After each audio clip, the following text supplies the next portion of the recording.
Thank you, everybody. So, yeah, like Ellen mentioned, I'm kind of a nerd, a little bit of intellectual vagabond. So I've been kind of wandering all over the place for a good part of my life, probably three-fourths of my life. So I started off studying theoretical physics, got a bachelor's of science in there, and then I moved on to computer science and eventually neurobiology. So I got a degree in 3 scientific disciplines.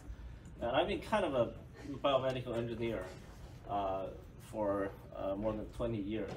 It's not entirely my choice. It's just kind of where I naturally falls, right? That's only people who is even willing to spend more than half a minute on my resume. And I have a pretty long work history. Started off in the big medical device companies called Medtronic. And then I spent about 20 years in medical device, and then maybe about 5 to 6 years in biotech, in cancer vaccine and antibody and ADC. And worked briefly for AI-powered discovery company, basically kind of doing what AlphaFold is doing, taking a linear sequence of an antigen and try to predict an antibody or binder that will bind to it. Founding a few companies, now has really taken off, still running 3 so far. I'm the Chief Technology Officer for all 3, and I'm also working for an American company called Cadence Diagnostic Solutions, working on the POC kind of cancer diagnostic device, point of care cancer diagnostic device. 稍等一下，稍等一下，好像是收音不太好，你要直接对着话筒这样说。对，直接对，我给你这个。Okay. 对，要正对。Okay. 来看看你说。So that should be better. I can almost hear echo from here. 对，还是很高兴。好嘞。That's my LinkedIn. So today I'm going to talk about AI in healthcare. I'm sure a lot of people in the audience is a lot more of an expert in some area, because this is a very, very all-encompassing area. It has to do with foundational mathematics, foundational physics, as well as biology and computer science. So my talk is basically a broad umbrella that covers many ad hoc and learning algorithms, right? That's basically what AI is. And I'm going to keep coming back to this topic about statistical versus symbolic reasoning, right? Because we hear a lot about statistical reasoning, because that's what all large language models are. And AI in general has a very deep root in neurobiology. If you read any AI paper from the 80s to the 90s, they try to simulate what our nervous system is doing in some way, right? And try to demonstrate that using some chips, you can actually duplicate what the brain does. So 3 elements I think everybody here knows. There's data, algorithm, and computing power, right? So for most small companies, we can't really compete on the data and computing power front. If you don't have 10,000 GPUs, what do? You try to be very innovative about algorithm and maybe hardware architecture. I'll talk about that as well. It's basically a digital realm that interacts with the analog world via sensors and actuators. So eventually, agentic AI will have to, in some way, interact with our analog world. And this is the quote from Jeff Hinton. Right? So there's no obvious area where there's huge benefits. There's huge benefits for AI, which is healthcare. AI is already comparable with radiologists understanding what's going on in medical images. It's going to be very good at designing drugs. It already is designing drugs. So that's an area where it's almost entirely going to do good. I like that idea. And he already joined the company that does AI-powered drug design. So on a foundational level, there's very well-established mathematical formalism behind learnability, right? Especially PAC, probably approximately correct learnability, based on logic and set theory, right? And AI is very good at finding patterns, as we know, especially with the school of statistical algorithms. It's very good at finding patterns, but still relatively weak on inferential logic. Can AI start with a first principle and form hypotheses, right? So my favorite example is, can Mach's conjecture inspire AI to discover general relativity? Because at the time, Einstein really doesn't have a lot of data to support general relativity. He started with a simple conjecture. Right? There's also concerted effort to understand AI using either topology or genetic algorithm or something, an old trick in basically linear algebra called singular value decomposition that's trying to make sense of this ginormous weight matrix at the end of the pre-training for a large monkey model. So to break down my talk, I'm hoping to zip through the talk really quickly so I can open up the podium for everybody. Do I still need this? Okay. To open up a podium for everybody to discuss, right? So I'm going to start off by the fields of application, and then talk about some general survey of algorithm types and a few case studies in healthcare specifically. This is by far not a comprehensive survey of the landscape. Just I'm picking some really important strategic areas, right? And this doesn't cover digital health, right? So if you're interested in building a agentic AI to be a co-pilot for a doctor, for example, it's not covered here. What is covered is medical device, biotech, and so in general, it's a collection of spot welds, not a full build. Okay, it's not completely welded down. I'm sure there's a lot of things I didn't cover. Okay, so by fields of application, yes, they're everywhere already, and no, they can't replace all of us yet. I'm going to talk about medical imaging, time and spatial domain image processing, image sharpening and enhancement. AI is the first algorithm that actually allows basically increase the resolution of a really grainy image, like what they show in the movies. In vivo monitoring and IVD and drug and biologics discovery, which is actually becoming very huge with the advent of AlphaFold 1, 2, and 3. And there's something called AlphaProteo, who can actually predict binders. I don't know if I have time to go into that, which I think is huge, right? Everybody knows that AI can identify antibodies that binds to a specific antigen. But what if it's not an antibody? It's just a binder with just 7 or 8 amino acids long. So that's going to be a real game changer because it's much cheaper to make an 8 amino acid peptide than making a full-blown antibody. And then I'll talk a little bit about surgical robotics.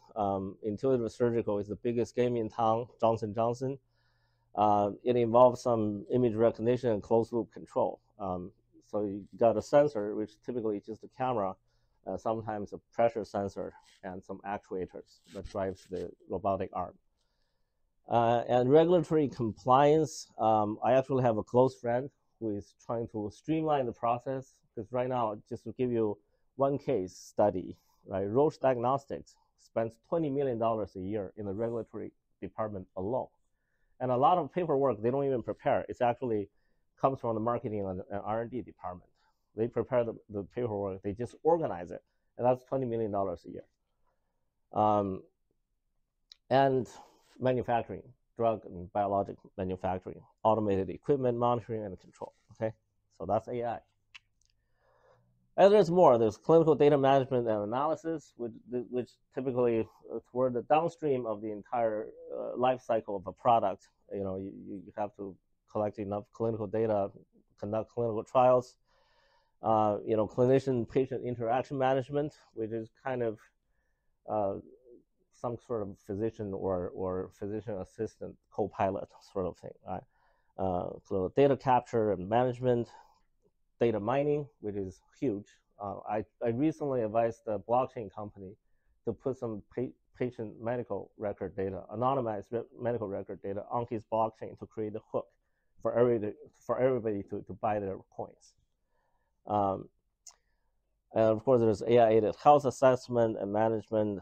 I also advised the company to pursue scientific literature mining, which is a huge thing, right? Because if I just even if you're the leading expert in breast cancer, right? If I name two molecules involved somewhere in the breast cancer pathology, do you really know how these two dots are connected? But if you mine into the literature, maybe you can discover some hidden link between molecule A and molecule B. Maybe a molecule A upregulate molecule B, and B upregulate C, and all the way down, right? So discovering these hidden links. So that's actually a big thing. There's a company called NextNet. About 5 years ago, I told them you should go into that. And software development. I'm sure a lot of people know that some software engineers are already losing their jobs to coding bots. Okay, so just briefly by algorithms, I'm sure I want to really go through this really as quickly as possible without going into any detail, because I suspect a lot of people here are actually real experts in some of these. Broadly speaking, there's supervised, unsupervised, and reinforcement learning. So reinforcement learning is used most frequently in robotics. But of course, there's a lot of process optimization during the life cycle of a medical device or drug product that also can benefit from reinforcement learning. For example, you want to optimize stem cell production, right? How do you optimize your temperature, humidity, and maybe cell media type control to achieve the fastest and best production rate of your stem cells? I'll start off with graph model and Bayesian learning and hidden markup model, right? These are just kind of, they're all related statistical models, right?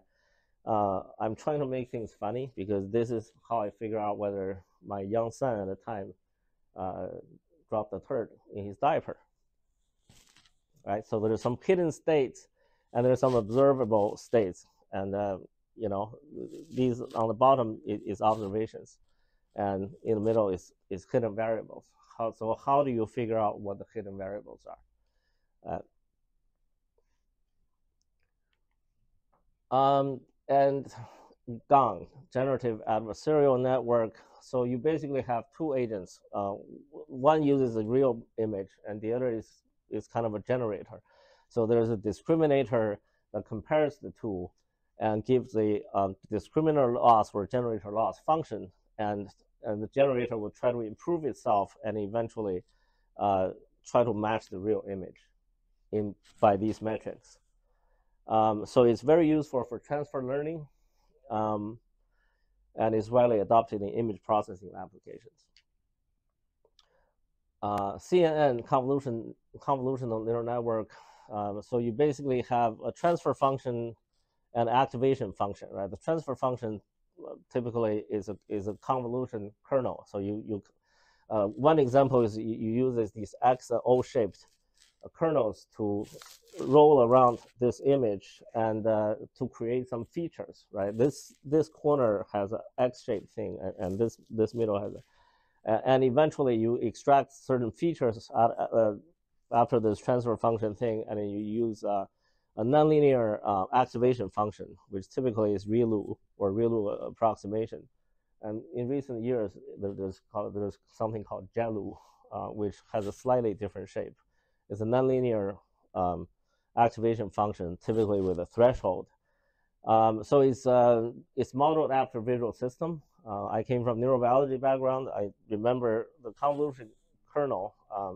You basically, when you're looking at a human or cat visual system, you figure out what the transfer function is first, or the kernel is first, by just looking at the impulse response.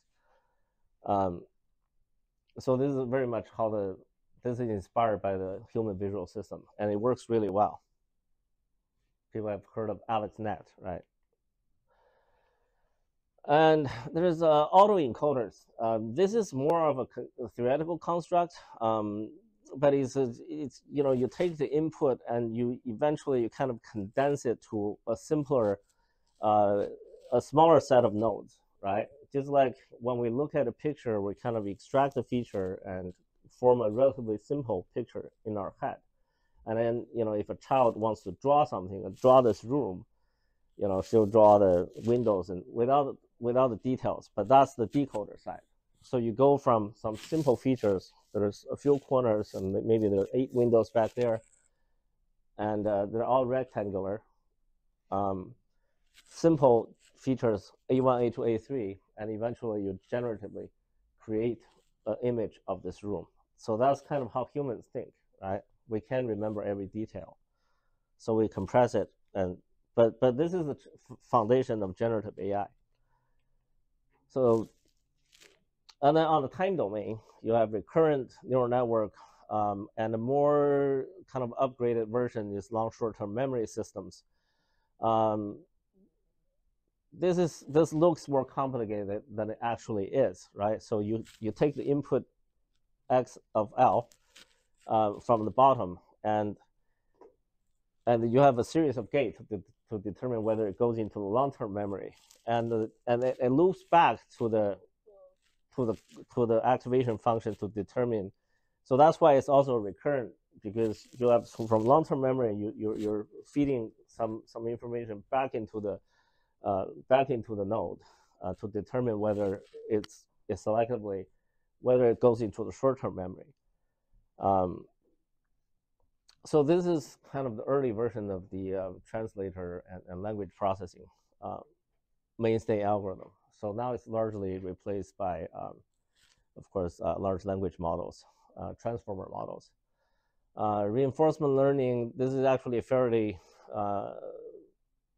straightforward. Just imagine a robot or some kind of bot.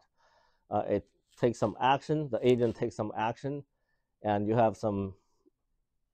kind of figure out what the state variable it transitions to, and with some kind of reward function, and it improves the agent's future actions.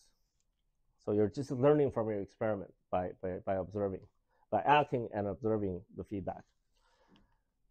And this is kind of a special case, right? So last year, Coastal Ventures invested in a company called Symbolica. So they claim to be a category theory-based AI.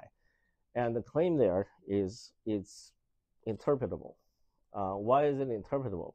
Probably because it's actually on the basic framework of the architecture is actually symbolic reasoning, right? So this is, I'm guessing, right? I looked at their website.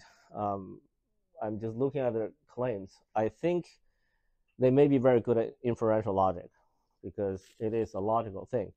Right, so category theory, this is a very simple picture, right? So you have category A, and you have 2 categories, and between categories, there's something called functor.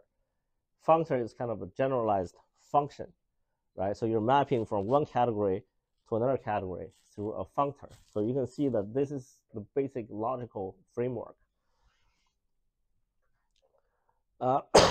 And you could use transform from one functor to another. You can see in physics and mathematics, there's a lot of equivalent functions. If you generalize them to functors, you can have transformations to go from one functor to another. So they aim to move beyond the limitation of current large language models and create a new era of structured, interpretable, and efficient AI. If you think about this kind of architecture, you actually don't need a huge number of GPUs to run. It's a fairly linear logic, right? So when you're going from Mach's conjecture to general relativity, it's a step-by-step, fairly linear logic. You don't do statistics to create new hypotheses because there is no data. And of course, now the transformer and self-attention mechanism. I think most people probably know more about this stuff than me. I just want to point out this QKV matrix. Recently, DeepSeek's actually most important innovation is moving the calculation of these 3 vectors to cache to make it faster, right? They have to go around the CUDA network to go to the more bottom layer to make that happen. And each Q matrix is close to 13,000 dimensions. So every time you do a matrix multiplication or even addition involves a lot of flops, right? So this is a very computationally intensive thing. And every time you have a new token coming in, you have to calculate all three at the same time. Not at the same time, but you have to calculate all three each time a new token comes in. And this is a massively parallel, when I speak one token, you have to do this. When I speak the second word or second token, you do it again. Third word, third token, you do it yet again. So this is very, very computationally intensive. But the results, you can't argue with the results. I use DeepSeek and ChatGPT almost every day to figure out some simple scientific facts. And it works really well. But my argument is that it's not the only answer. It plays a role on the cloud, but it's not the only answer. I'm going to skip this, right? This is straight from the attention is all it requires. That's basically the architecture. I'm going to skip this. It's too complicated to go through. Now I'm going to go down the rabbit hole of logic reasoning. Again, there's something called PySir and symbolic regression, right? So this is, again, a fairly linear process, right? So you have an it's basically designed to serve this kind of duplicates scientific community, scientific thinking by exploring down the tree of a not very large number of potential operations, right? So you have a function, you have a 1.15y plus 0.86, and through a transformation, you flip that plus sign to a minus sign, right? And then sometimes you can have a crossover. You go from this kind of function to 1.15y squared. You go to a different domain of functions. But there's really not that large a number of functions that you can explore. So you basically let it, like a genetic algorithm, you let it mutate or cross over randomly until you find the right answer. Right? Again, there's some parallel processing in this, but not a huge number of we're not talking about thousands of GPUs to accomplish this. And then there's alpha geometry. You guys know that alpha geometry 2 recently came out, and it's already an Olympiad gold medalist. Of course, this actually is also a very, very deep tree search, right? DeepMind did this again. You basically search over not actually a very large amount, about a couple billion potential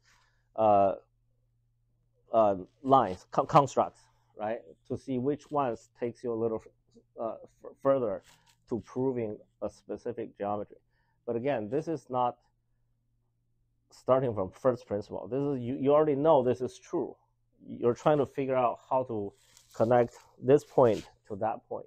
So this is still not thinking from first principle, but it's doing a darn fine job finding a proof for any algorithm by just exploring down by putting a lot of different constructs on the search tree. Like, for example, adding this 8D line, right?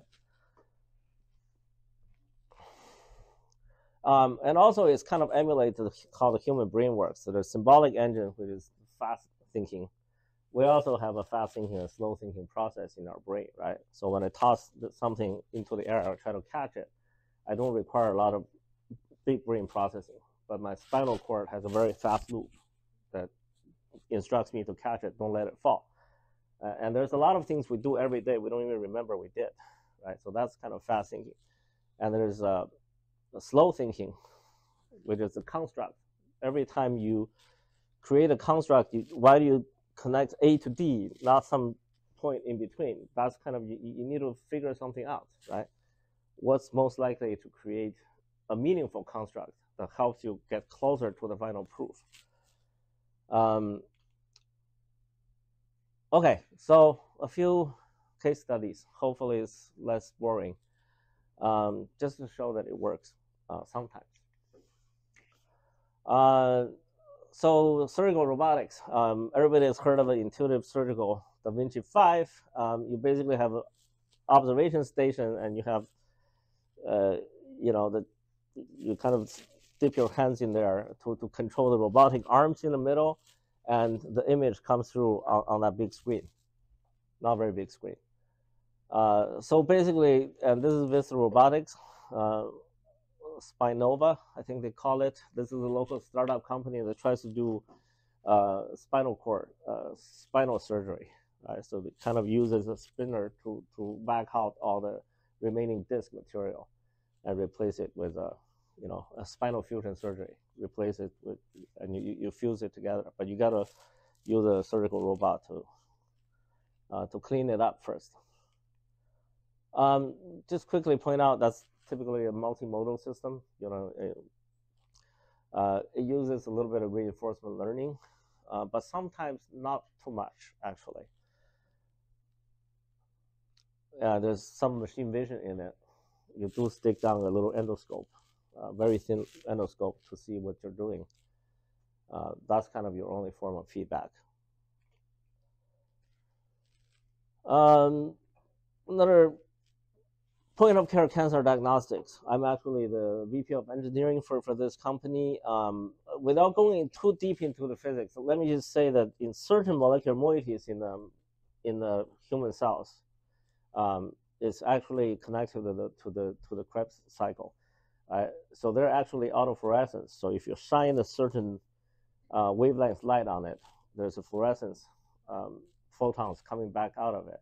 So by looking at the photons phase change, or the time delay, and the intensity with respect to your excitation light, you can actually figure out how metabolically active this particular cell or piece of tissue you're observing. So you can tell apart whether it's cancer or normal tissue, and if it's cancer, maybe whether it's HER2 positive or triple negative. You can actually tell a lot. So if you just look at the output data by using eyeballs, you probably can't really see much. But by using AI, you turn basically every single pixel in your microscopy into a training data set, right? So you use pathology to see whether there's cancer there, and you label that as cancer, and you relate that back to the parameters of your fluorescence output, and you can eventually figure out what kind of combination of fluorescence outputs will tell me whether it's cancer or what kind of cancer it is. And you can actually use this in stem cell production as well.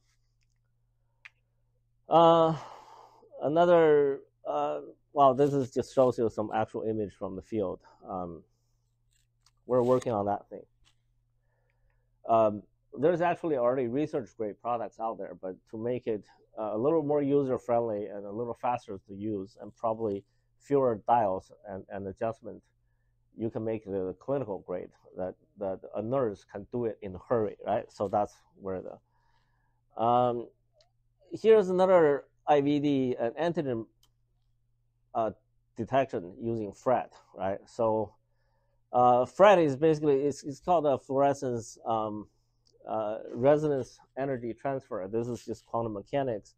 You excite, you put a tag on one antibody, and you put another fluorescence tag on the second antibody. So when you have a higher energy 490 nanometer light exciting this guy, and it transfers a photon to this guy, and this guy emits a longer wavelength or lower energy photon.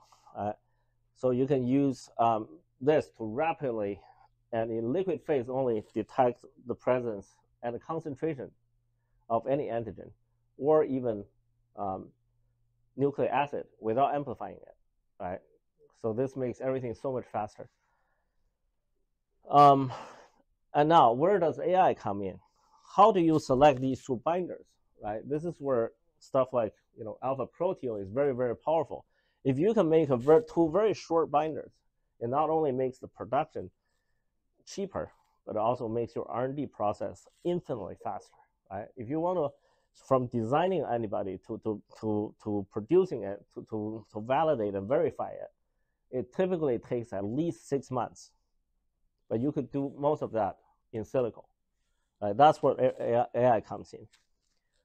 So I'm very excited about Alpha Proteo, but they haven't released it to the general public yet. They're afraid they're going to design some antibodies that hurts people. In silico drug design, I know of a company called Inosys. They have a small molecule AI platform. They can predict, for small molecules, they can predict up to 60 characteristics, 60 traits of this particular small molecule, mostly on the toxicity side and also on the specificity. Does this small molecule not only bind to your target antigen, does it bind to something else as well? Right? So you can use AI to predict all of that and how fast it metabolizes. And even after you pee it out or sweat it out, does it cause any environmental toxicity, right? You can do all of that with AI now. And then they can design large molecule like antibody as well. Of course, AlphaFold is one of these, falls under that category as well.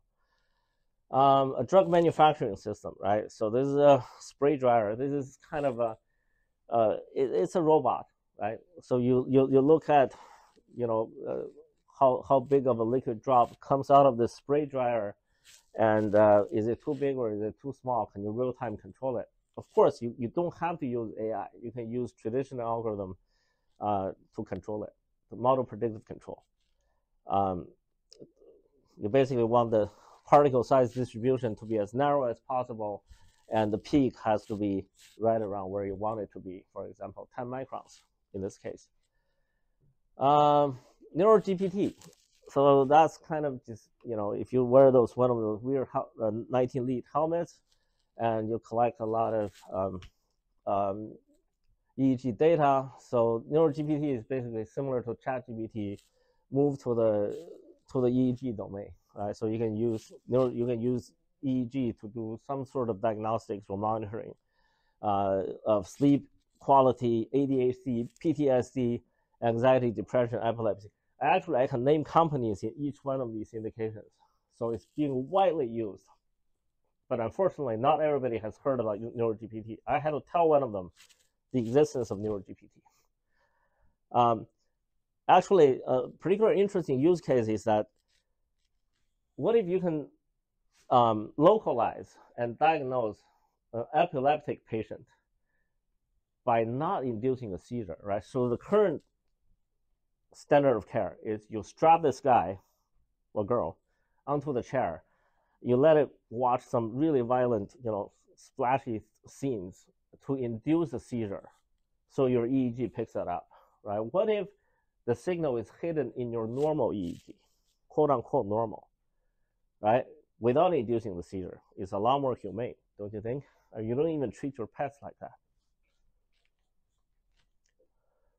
Okay, I'm glad I moved pretty quickly. So let's all be cocktail party philosophers for a moment in the last few slides, okay? About AGI and some final thoughts. So artificial general intelligence is a type of artificial intelligence that matches or surpasses human capabilities across a wide range of cognitive tasks, and it needs to pass Turing test. And this is where it really got me. I don't think the pursuit of AGI is on the mark. We shouldn't pursue AGI. We should just go straight to ASI. The reason for that is our human consciousness or our self-awareness is a deeply logically conflicting concept, right? So there's a book written by Douglas Hofstadter talking about, the book is called I Am a Strange Loop.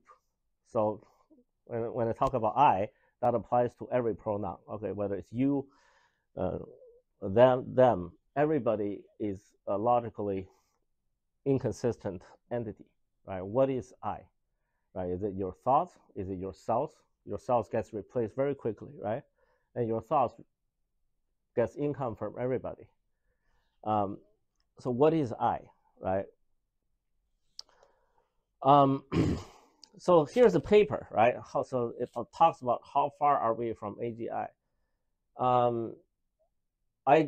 They list they put a very long list in there. right? They say the foundation models need to learn causation for better understanding of a generalization. Foundation models generally doesn't understand causation, right? You have to distill from it. You got to do a lot of RAG distillation and all kinds of manipulation to make it appear to understand causation, right? And it must address the challenges of complex and long context reasoning. Well, now the context is already pretty long, but still kind of not long enough, right? And it actually doesn't have much of a memory, right? If I design a logo, and I said, I like this logo in general, but remove the stars from the background, you make it do it again, it'll completely ignore the first model, right? So it appears not to have any memory, right? It'll just redesign one without the stars. I've tried that many times, by the way. Number 3, that's a big one. Must be able to understand and emulate human emotions, empathy in particular. You kind of want your machine to be perfectly logical. You don't want it to be emotional, don't you? I mean, if you can't predict the emotional state of a machine, we're actually in trouble. Do you want an emotional robot sitting next to you that slaps you randomly? I just think it's generally the wrong direction to pursue. It either learns how to lie to you, or it becomes really stupid, or even just gets into a dead loop and stop functioning. Okay, so this is hopefully the last lengthy one, right? So I'm going to start with the modularity hypothesis. What is modularity hypothesis? So that's kind of the rough anatomical structure of a human brain. And you have the occipital lobe, which is where the primary and secondary visual cortex is. That's CNN, right? That's convolutional neural network. It's doing a very fine job emulating the function of occipital loop. Parietal lobe is sensory and motor control, right? So that's kind of in the realm of robotics. Frontal lobe, we don't know how frontal lobe works. I mean, we know neurologically, we have some knowledge, but we don't know how to emulate. A frontal lobe is the language center part, right? Right now it's large language model, right? But using megawatts of power to emulate the frontal lobe. But here is 20 watts, right? So we're not doing the right thing just yet, right? It's okay to run on the cloud, spending billions of dollars a month to run on the cloud. But how do you build an actual robot or some kind of agentic AI that can think like human in the frontal lobe? We don't know. And the hippocampus, the little animal underneath the neocortex, that's where the memory and learning comes in. And that's a very complex model too. A lot of people are studying it, but it's ongoing research. We don't have all the answers. Okay, so I personally think the symbolic reasoning actually may play a role in the master algorithm in the future, right? So I forgot the modularity part. So I believe that in order to truly create a human-like AI, we need to kind of emulate the functions of every part of the brain, not just the language center and the visual center. Okay, right now that's all we're doing. If you look at symbolic reasoning models, recently Jeff Hinton specifically said a pure symbolic engine does not work, right? Because if you look at the papers from early 90s and 80s, there's a lot of symbolic reasoning AI in the early days. I agree. Using symbolic reasoning alone, it will not work. But I think maybe there's a space for hybrid architecture, both on the hardware and software side. Okay, I'll go a little bit into that. But let me mention neuromorphic computing, right? IBM and Google have spent decades in neuromorphic computing, and it's still ongoing. We just don't hear about them anymore, right? So neuromorphic computing is basically trying to emulate literally even the spiking function of human neurons, right? Hoping to solve some problems that are currently unsolvable or inefficient to solve. Right? So it literally gives off spikes and the next neuron actually respond to those spikes, and the connection of the presynaptic and postsynaptic neuron strengthens if the presynaptic neuron fires immediately before a postsynaptic neuron, and it weakens if the time order is reversed. So it emulates literally down to the last detail how a neuron works. Why do they bother doing that, right? Because we have key shortcomings in the current large language model and CNN models, the current statistical models, right? And Hasbis and LeCun recently in their Lex Friedman interviews, they both mentioned the hierarchical action planning is so far is a blind spot. We don't know how to train the network to do hierarchical action planning. What does it mean? So let's say I need to fly from San Francisco to, let's say, Shaoxing, China in 15 hours, right? So there's some high-level planning, right? You take the flight first. Well, you have to go to the airport first, and you take the flight, and then after that, you land in Pudong Airport. And what transportation do you take to the high-speed train, and from high-speed train to Shaoxing, and from Shaoxing, that's the high-level planning, right? Down to the last detail. How do you go downstairs? How do you pull open your Uber car door, right? None of that is trivial, and the worst part is that how many levels of planning is a variable. It depends on how complex the task is. So we don't know how to train hierarchical planning with the current kind of massively parallel statistical model. And I also argue, right? You guys may not agree with you. We rely on logic to navigate the world.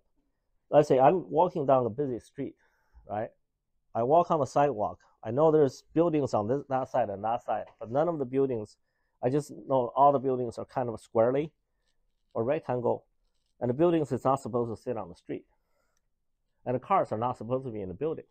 And if some of these anomaly happens, then I invoke my attention algorithm in my brain, right? And possibly doing 13,000 by 13,000 matrix multiplication.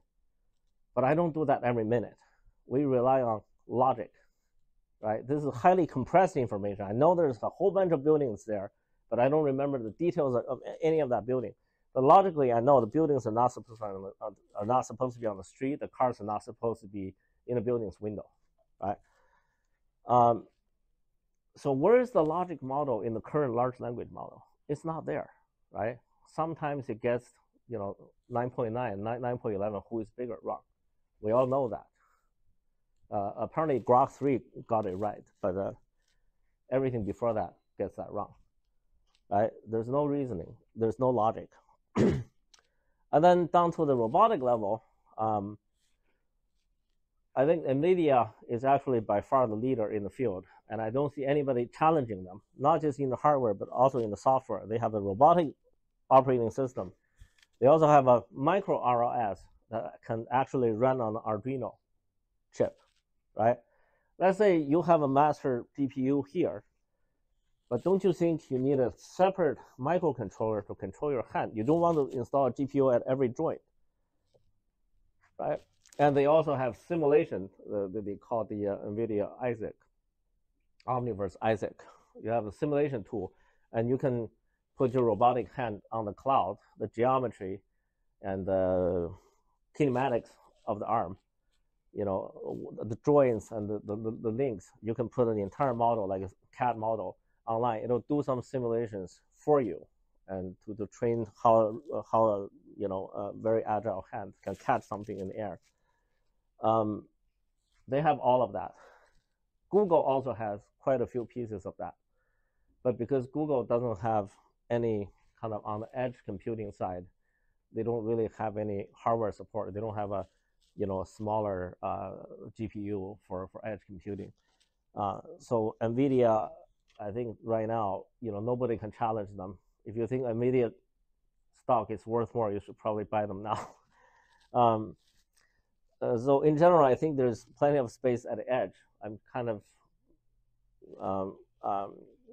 emulating Richard Feynman, who said there's plenty of space on the nano scale down below. I think there's some space for innovation on the edge, right? Both in terms of the hardware architecture and software algorithms. You can challenge NVIDIA on the cloud. They can waste $1 billion a month to train their models. You can challenge them. But on the edge, you can't afford the electricity and the speed of a massive GPU for pre-training or even post-training. So I think what if you can instill some kind of hybrid logic and statistical model on the edge that actually simulates how a human brain works. So I think there's still a lot of space there. That pretty much ends the talk. That's just kind of tongue-in-cheek.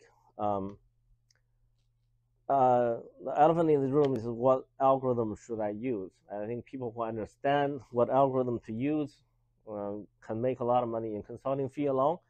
What features should be engineered into to feed the artificial intelligence, how to pre-process data, what's the physics behind the data. And sometimes you do know some logic, right? What's driving this data? What's the process that drives the data evolves over space or time? And which modality or multimodal system should be used to solve our problem? Again, that's both a software and hardware question. I think those who can answer these questions will be the masters of the trade. Maybe your job will be replaced last until the AGI replaces and displaces all of us. I think that's it. I think this one just ran out of the battery in just the right moment. So I want to kind of open the podium and open the mic for everybody who wants to discuss. I'm not answering questions. I'm discussing with you guys, okay?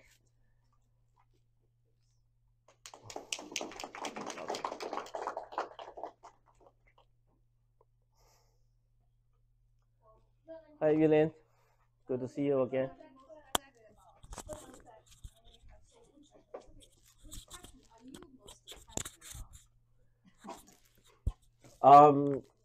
I don't think I have the luxury of pursuing my passion.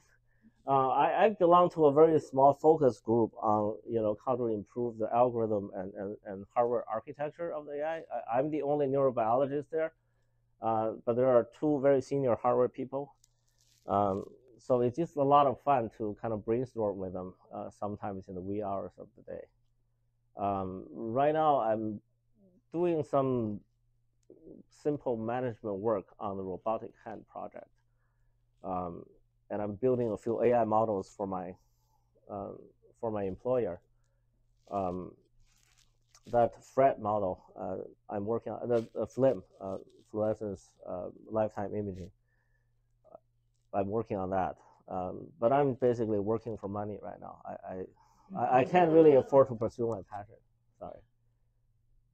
The focus group is kind of my passion. It's really a lot of fun. There's mathematicians there too. So everybody thinks from a different angle.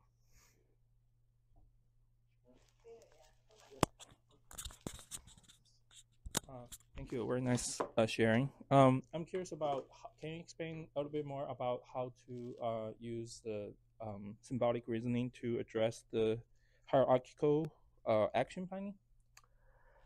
I don't know. Sorry. I'll be honest with you. If Jan LeCun says he doesn't know, who am I to say I know the answer? But I think there's some kind of logical network. Logical network, right? So it's more elastic, right? Mm-hmm. So if you're trying to solve a more complex task, you can somehow figure out this is maybe it takes 10 steps to go from A to B. It's easy to kind of go through this linear process. But for these massive parallel statistical modeling things, you kind of need to have a fixed architecture for the software. So I think the hardware is more works like a GPU than more like a CPU than a GPU. And I also think that there's it's kind of interesting in the neural computing world. So there's a lot of people have been working on this kind of a memory. Integrated memory and computing devices, which is kind of our neurons, what our neurons are, right?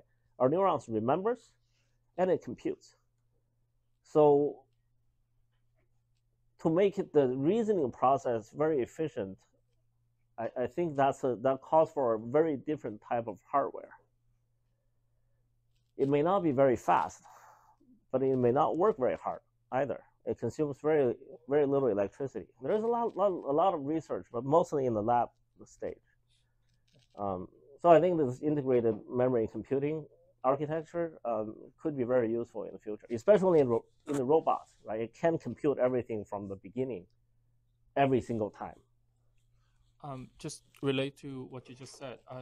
Do you have an estimation on how much less resources the symbolic reasoning as a method could have over versus the current kind of AI training? Oh, I think with the right algorithm, you can run a symbolic reasoning engine on Arduino or Raspberry Pi. Perfect. Yeah. Of course, this is very different type of algorithm, right? So, yeah. Would you like to introduce yourself a little bit? Oh, sure.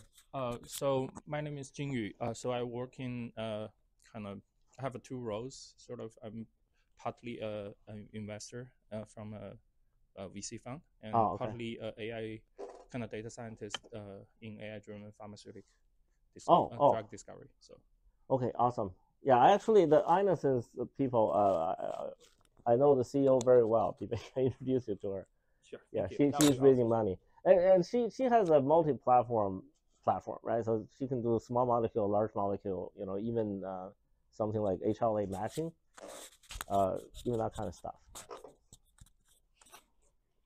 Hi, I want to ask about the model we are learning for learning our human brain or nervous system. I'm curious, where are all the data from to train the model? The data is basically from human brain. Sometimes they use functional MRI data.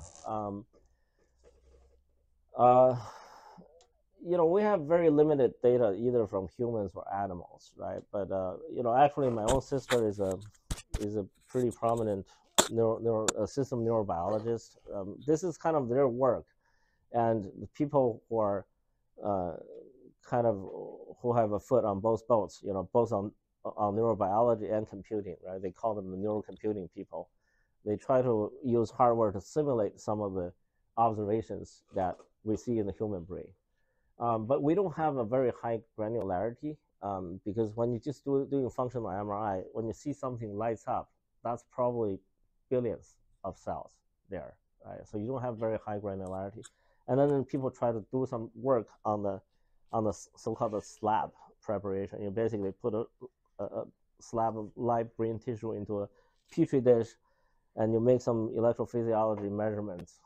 But sometimes from that to actually cognitive level, it's kind of a stretch, right? So when this neuron behaves this way, does it mean it understands this event?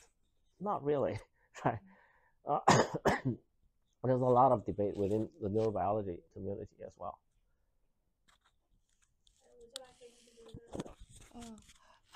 Yeah, I'm sure. I'm a software engineer, and I used to work on GC GAN like several years ago. DC GAN. DC GAN. Okay. Yeah, and now I'm more like a full stack guy, and I'm trying to back to the area. Okay, if you're interested in healthcare, welcome to the community. I think actually a partner of mine, he expressed some interest in doing. I think Mike might be interested in doing kind of a primary care physician co-pilot thing. I think little things like that. If you can improve the physician's prescription or diagnostics, right? Like, does this guy need an MRI, or does he need a blood sample, a blood panel test? Sometimes we humans, when we have a rough night, we didn't sleep well the night before, maybe we fail to think about the possibility. Maybe that ruins the patient's chance to fight cancer back, right? So there's a lot of space for AI to deploy there, but I didn't mention digital health. But there's a lot of, if somebody who knows a lot about how to model a particular system, how to use maybe generative AI to help the physician deliver better diagnostics or better triage strategy, that could be tremendously helpful, I think.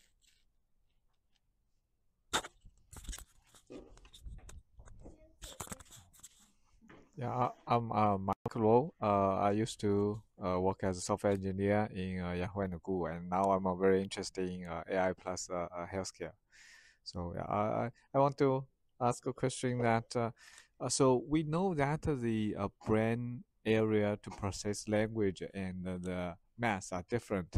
So do we know more detail? Are these neurons are different or neurons are same but the connections are different? So do we know what's the difference?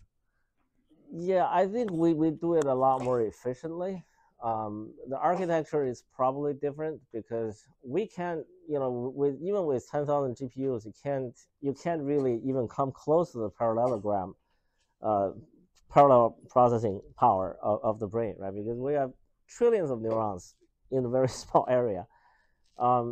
So we do a little differently, and I also mentioned, the attention mechanism, right? The multi-head attention mechanism. Right now, it's basically invoked every time a new token comes in, right? You basically feed it into a different part of the GPU to do parallel processing, right? We can't really afford that in the brain, right? Only certain words catches our attention, right? And we use some kind of short-term memory, which the network actually lacks. I also want to mention, if you look at the brain processing and how computer processes it, or how large language model does things, right? Large language model lacks a temporal dimension, right? Sometimes you see a brain, when something triggers the brain, the signal actually resonates. It bounces back and forth a few times. It goes from center A to center B, and center B sends a feedback to center A, and to maybe inhibit, right? So when your center B is ready to do its part of the job, you don't want center A to keep feeding information into it. So there's actually a temporal dance, right? You see there's a time domain signal involved there. But large language model doesn't do that, right? So I think that's another key difference between this and a computer. I actually had a discussion the other day, right? So this person says, he's a computer guy, and he says, you have this feed-forward network and feedback propagation. Is the feedback propagation similar to the feedback loop in human brain? I said no, because they're triggered by different things. Back propagation is triggered by error function or gain function of some sort, right? Whether it's energy function or contrastive function. It's some kind of discrepancy between your expectation and your actual signal, right? That triggers the back propagation. The human feedback loop is not triggered by that. It's inherent, right? When it receives the signal, it'll send the feedback to only one layer of neurons, right? And back propagation back propagates over the entire network, right? So this makes the human brain potentially much more efficient, right? Because you only need to inherit to inhibit a particular part of the brain, not to surprise my eyes, right? So when I already see a window, I don't go blind for a moment, right? So it's actually very different. Like I mentioned in the second slide, I said it came from neurobiology, but it's blazed its own path a long time ago. So right now, there's very, very little similarity between how we do things and how machines do things.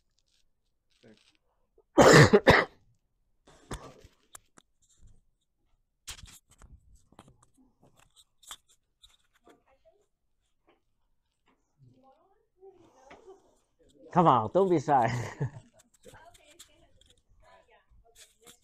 Yeah. Hello, thank you. So my question about for the human state. Oh yeah. Hello everyone. My name is Qiang. So my background is the material science. Also recently, I also very interested for the human state understanding for the human healthcare.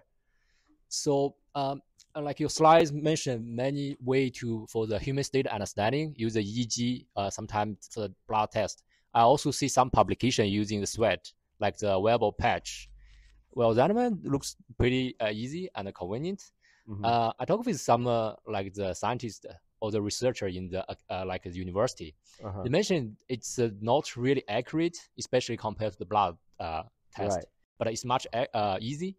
And they believe recently the development, especially recently, these very powerful AI tools makes this we use the sweat analyzer to understand human much efficient and accurate.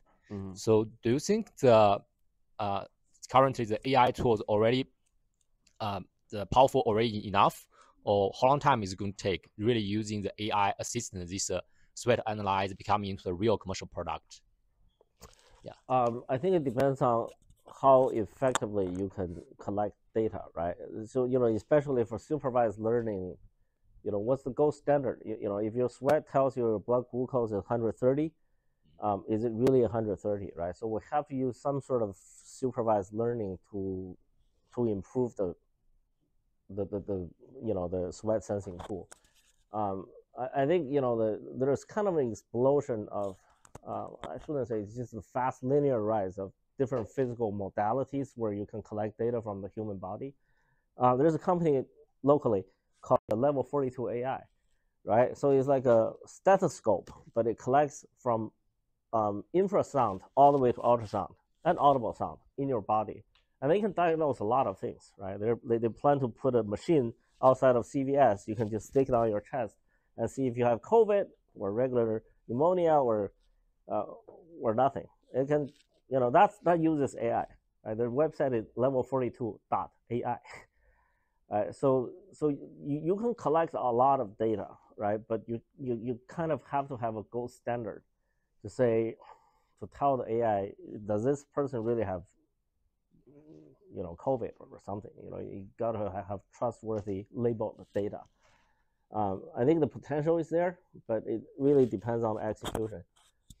Yeah, for the gold standard, like for example, for this sweat analyzer, so people actually still trust the blood test like the gold standard. Do we really need to follow this way, or do you think if we can build another, like really according the sweat analyzer, build a new like gold standard? Because I see now people, like you mentioned, people using the EEG. If we have really good labeled data, yeah, it can replace the gold standard, right? I mean, that's how kind of medicine, that's how medicine advances. You can show that you can not only match the performance, but also lower the cost, or even exceed the performance of of the gold standard, and then you become the new gold standard. Right? And I think there's potential is definitely there. You can sense everything on human sweat. We have a bright future. Yeah. Right? So there's no needles involved. When I was working for Medtronic, I worked on a continuous glucose sensor for 6 years. Now, the biggest lesson from that experience is that your algorithm is only as good as your sensor itself, right? The Medtronic sensor is shit. Excuse my language, right? So no matter how you try to compensate for that with algorithm, you're kind of being pulled like a gummy bear. This director says this data needs to be disregarded, and that director says you need to save it.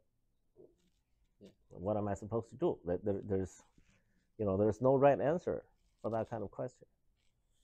Yeah. Thank you.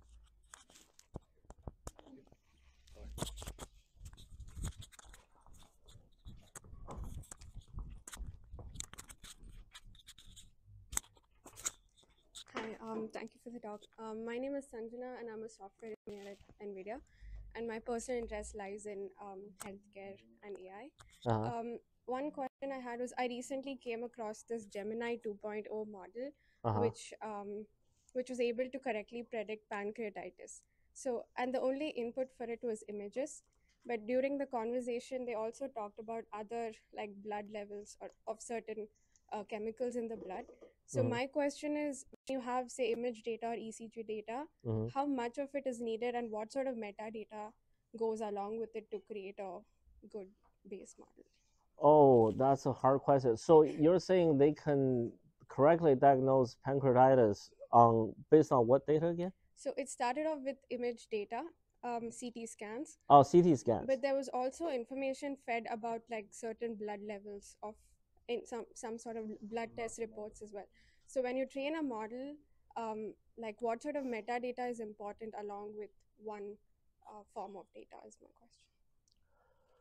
Yeah, I think if your physics is really solid, right? I know actually even pancreatic cancer, right? Usually when you're diagnosed, you're stage 4 already. right? It's not like, I actually don't quite understand why it's so hard to see the problem in the pancreas, because your pancreas basically turns into a little rock by the time you're stage 3 or stage 4. Right. You should be able to see it in ultrasound, right? But somehow it's actually really hard. It's somehow, it sits behind something, the anatomical structure that's impenetrable. So if you're telling me that CT scan along with some other physical modality data together can correctly diagnose, I think that's you probably don't really, if you find the right modalities, you probably really don't need a lot of data. Okay.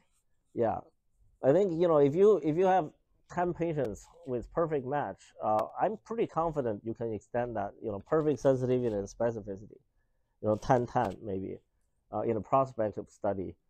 That's probably, I'm pretty confident you can extend that to 100 without, hurting your numbers that much. I really believe so.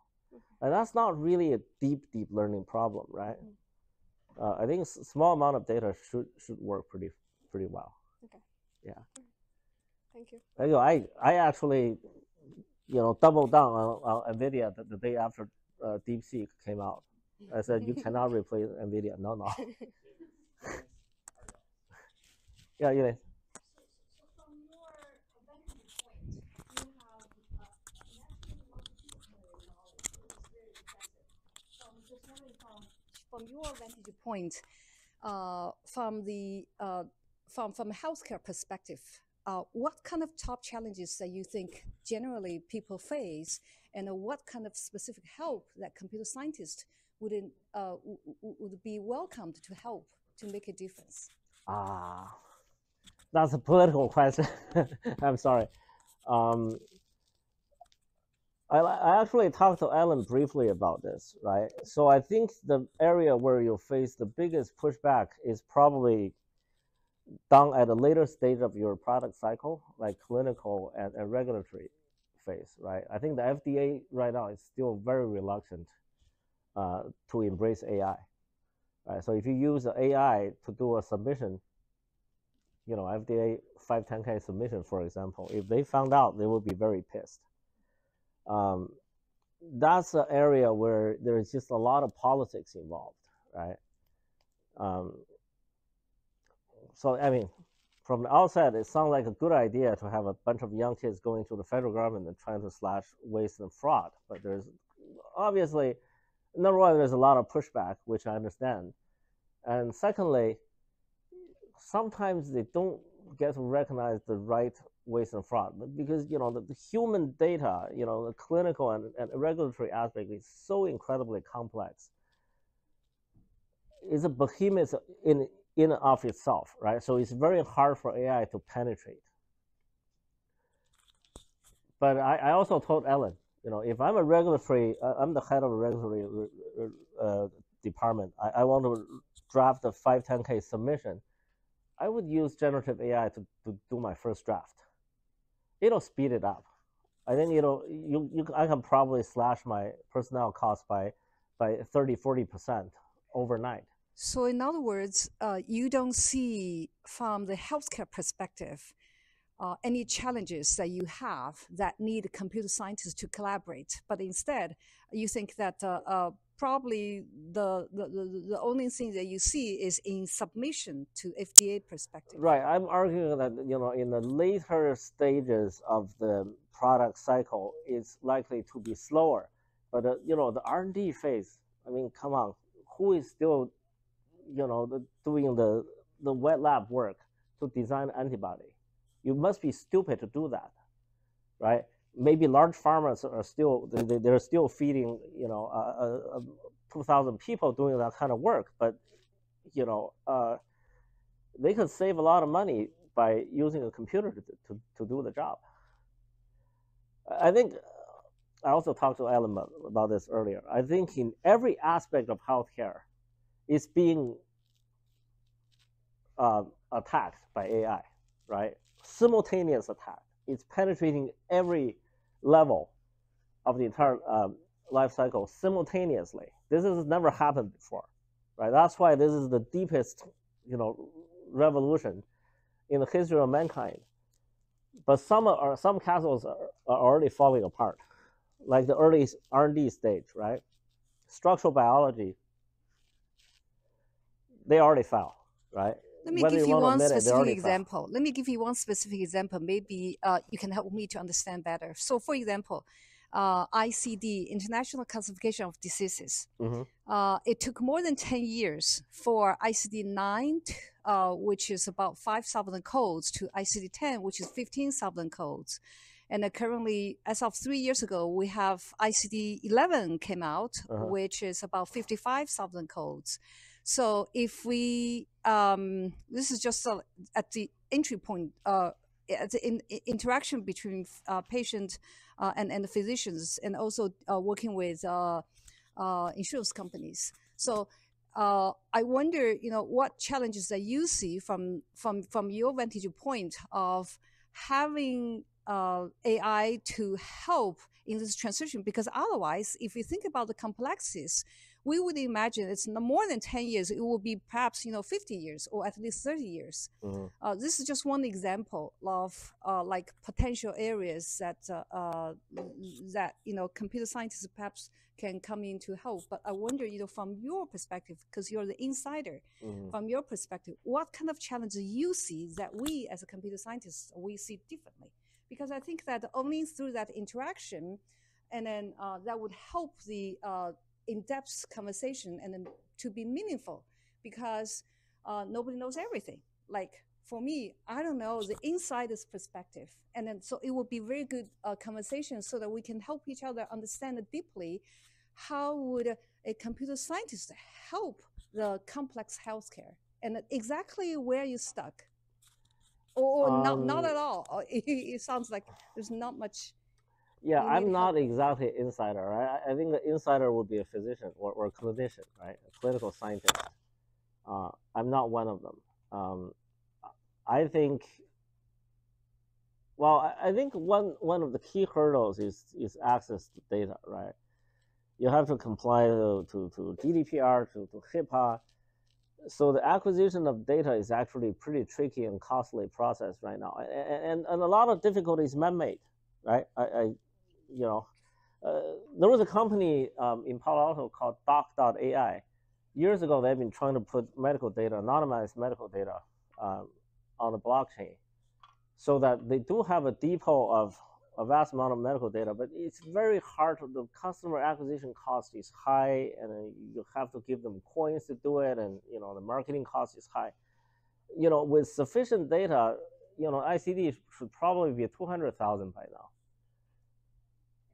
Right, and you can have very good and solid data to, backed by AI to classify the clinical conditions, right? So I actually think, Wolfang's idea of building a PCP co-pilot is actually a pretty solid one. If you can improve the diagnostic and triage strategy, so a patient doesn't miss his cancer or Alzheimer's diagnostics, I think there's huge value in that, right? But without good, solid labeled data, how do we get there? I don't know. I think that's the biggest hurdle right now. Some of it is politics. And then, you can't ship data out of Europe or China or the United States due to privacy concerns. But what about metadata, right? People publish papers on those. We have more than 4 million newborns in the United States in 2024. Why is that data sensitive? Right? And what percentage have, autism, or why is it the kind of metadata really shouldn't be masked? I think the perfectly anonymized data should be able to travel across borders, and for the betterment of humanity. But right now, that's not what's happening now.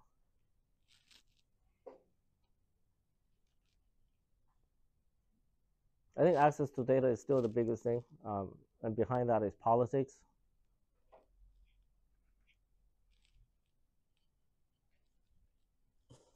So the human factors. Human factors.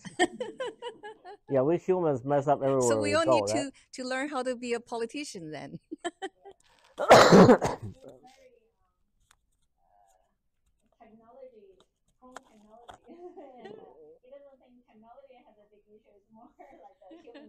Yeah, we are the problem, right?